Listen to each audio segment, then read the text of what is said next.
Bonjour, vous parlez une ou plusieurs langues? Vous apprenez une langue, peut-être plusieurs. Comment en parler? Est-ce que l'on dit par exemple je parle français, je parle le français, je parle en français? Je vais vous expliquer aujourd'hui comment parler correctement des langues dans différentes situations. À la fin de cette vidéo, dans quelques minutes, vous serez plus au clair sur les situations différentes qui nécessitent d'utiliser le, en, mon, etc. avec les langues.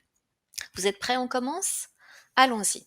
Le sommaire. Vous allez apprendre tout d'abord comment nommer une langue, parler des langues maîtrisées, parler de votre niveau en langue, parler de la langue utilisée dans un contexte précis, parler des particularités d'une langue, mais aussi comment parler de ce que vous traduisez, vous étudiez ou vous enseignez. Allons-y. Comment nommer une langue? Pour nommer une langue, c'est assez simple. On va dire par exemple, le français est parlé sur les 5 continents. L'arabe a une écriture différente. Vous voyez ici que l'on utilise l'article défini masculin, le, le français, ou l'apostrophe, si la langue commence par une voyelle, comme c'est le cas ici. Et vous voyez ici que nous utilisons donc le masculin, donc vous devez aussi faire l'accord de l'ensemble de la phrase. Le français est parlé et, d'accord, masculin. Voyons maintenant une autre manière de nommer une langue. Vous pouvez dire la langue française est belle, la langue italienne est mélodieuse. Dans ce cas-là, la langue est féminin et vous devez aussi faire l'accord dans la phrase. La langue française, féminin, est belle, féminin, italienne, mélodieuse. D'accord? Le fait de dire la langue italienne plutôt que l'italien, c'est un peu plus lourd. C'est parfois nécessaire pour éviter des confusions. Par exemple, si vous dites simplement j'enseigne le français, c'est très clair. On comprend que vous voulez dire j'enseigne la langue française. Donc ce n'est pas nécessaire de le dire. Vous pouvez dire simplement j'enseigne le français. En revanche, si vous dites le français est beau, c'est pas évident de savoir est-ce que vous parlez de la langue française, donc la langue française est belle, ou est-ce que vous parlez peut-être d'un homme français. D'accord? Donc pour éviter certaines confusions, vous allez privilégier la forme la langue française, la langue italienne. Mais ne le dites pas systématiquement. Si c'est très clair dans le contexte de la phrase, vous utilisez, comme on l'a vu précédemment, l'article le ou l'apostrophe. D'accord? Je continue. Parlons maintenant des langues maîtrisées. D'accord? Donc les langues que vous parlez, on va dire plus ou moins couramment. Vous allez pouvoir dire je parle le français, d'accord? Donc c'est une langue que vous maîtrisez, ou alors je parle français, d'accord? Avec le verbe parler, l'article le n'est pas obligatoire et très souvent on le supprime, d'accord? Donc dans la situation où vous parlez des langues maîtrisées, vous pouvez dire les deux situations. Je parle français, je parle français, le n'étant pas obligatoire. Avec les autres verbes, là on vient de voir le verbe parler. Si vous voulez parler d'une langue mais avec d'autres verbes, par exemple pratiquer, on dit je pratique le français chaque semaine. J'aime le roumain. J'apprends l'arabe. Dans ce cas-là, ce n'est pas le verbe parler. Les articles sont obligatoires. Vous devez utiliser le ou l'apostrophe devant une voyelle. Le français, le roumain, l'arabe. D'accord? Donc, uniquement avec parler, vous avez le choix d'enlever l'article. Maintenant, comment parler de votre niveau en langue? Parfois, vous pouvez dire j'améliore mon français.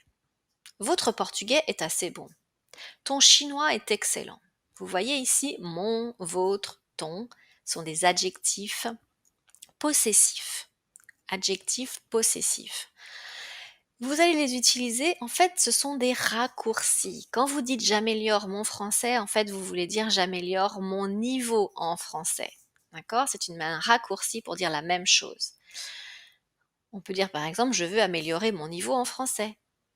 Ou vous pouvez aussi dire je suis assez bon en anglais. D'accord? Là aussi vous parlez de votre niveau. Je suis assez bon en anglais. Là vous voyez qu'apparaît la préposition en. Je suis assez bon en anglais. Vous allez voir maintenant que nous allons beaucoup l'utiliser pour la suite des explications. Si vous voulez parler de la langue utilisée dans un contexte précis, vous allez utiliser en. J'écris en français, mais je préfère lire en espagnol. Donc là, on parle du contexte où vous écrivez, le contexte où vous lisez. D'accord? Vous pouvez dire aussi, c'est un film en turc avec des sous-titres en français. Donc là, on est dans le cas très particulier d'une langue utilisée dans un film. D'accord? Pour les dialogues et pour les sous-titres. C'est un film en turc, des sous-titres en français. En. Quand vous parlez de la langue dans un contexte précis et que vous utilisez le verbe parler, vous pouvez dire je parle en italien avec ma fille, en français avec mon mari et en anglais au bureau. Donc là, c'est les différentes langues que vous parlez selon les contextes. En italien, en français, en anglais. Là encore, avec le verbe parler, il y a une petite particularité. En n'est pas obligatoire, on le supprime souvent. Donc quand c'est clair hein, que vous parlez du contexte, vous pouvez très bien dire je parle italien avec ma fille, français avec mon mari et anglais au bureau. D'accord? Comme vous avez bien précisé les contextes, on comprend. Maintenant, quand vous voulez parler des particularités d'une langue, hein, vous savez, quand on apprend une langue, très souvent on fait des comparaisons. Donc par exemple, on peut dire en russe, le subjonctif n'existe pas, mais il existe en français. Il est beaucoup utilisé en espagnol. D'accord? Autre exemple, en français, cette expression n'existe pas. Donc là, nous parlons des particularités d'une langue. On utilise en systématiquement. Maintenant, si vous voulez demander une traduction, par exemple, peux-tu traduire ce mot en français? En français. Donc là, on veut connaître la signification de ce mot dans la langue française, en français. En français. D'accord? Sinon, si vous faites un travail de traduction d'une langue vers une autre, donc là on est dans un mouvement de traduction, par exemple, je traduis du russe au français. Ça veut dire, par exemple, je suis traductrice, et donc je pars de la langue russe et je vais vers la langue française. Vous allez utiliser du au. Je traduis du russe au français. Dans la situation où vous traduisez des langues qui commencent par des voyelles, vous allez le dire, elle traduit de l'arabe à l'allemand. De L' à L'. Donc là, ça traduit en fait le mouvement d'une langue vers une autre. D'accord? Voyons maintenant quand vous étudiez une langue, vous avez plusieurs possibilités. Vous pouvez dire, j'étudie le français. J'étudie le français à l'université, par exemple. Je suis étudiant en français. Hein, c'est la langue que vous étudiez, la matière que vous étudiez.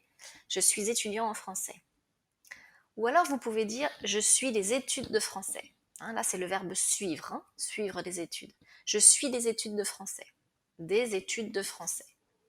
Ou alors vous pouvez aussi dire je prends des cours de français. Je prends des cours de français. D'accord? Voyons maintenant si vous enseignez ou si vous parlez de vos enseignants. Vous pouvez dire j'enseigne le français. Je suis professeur de français. Attention, hein, pas professeur en français, hein, professeur de français. Je donne des cours de français. D'accord? Voilà, en quelques minutes, vous avez vu les différentes situations possibles pour parler des langues. Ça fait plusieurs situations bien différentes et pour chacune, vous voyez que nous utilisons des mots différents. Le français, en français, de français, mon français, etc. Donc pour bien choisir et ne pas vous tromper, il est très important de bien faire la différence entre les situations. D'accord? Donc j'espère que cette vidéo a été claire pour vous. Je vous encourage à la visionner une deuxième fois si certaines choses vous paraissent un peu difficiles, de faire des pauses pendant la vidéo.